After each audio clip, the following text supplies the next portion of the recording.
السلام عليكم، سلامتكم، مرحبا بكم في قناة شيف أمين العاصمي. على بركة الله اليوم جبت لكم وصفة المعمول بالغرس، والفيديو يتكلم.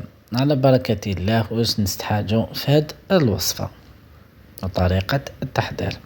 تحبوا بالباتو، تحبوا بالكا، كما يهوى لكم واش يكون عندكم أو بيديكم عادي.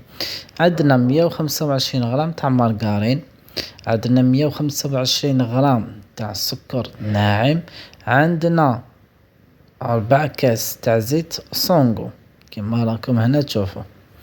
نزيدو عليهم قرصة ملح بينة ولا حبيتو بيان سور ونبداو نخدموهم مليح.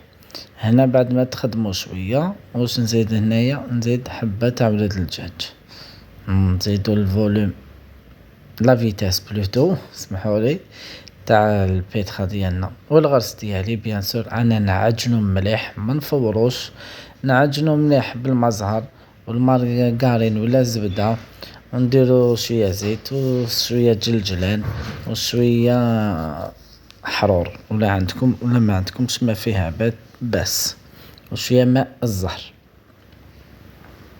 هنا زدت 125 غرام تاع الحليب لحظه. عليك زيد كملنا خلطنا كلش.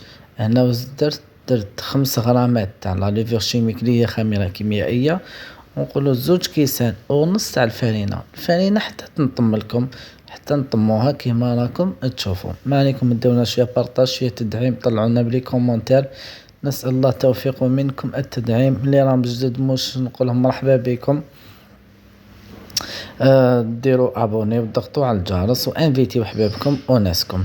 هنا من جهه راني وجدت كامل سنيوه كيما درت لايباك ويخرج هذيك 25 حبه ولا.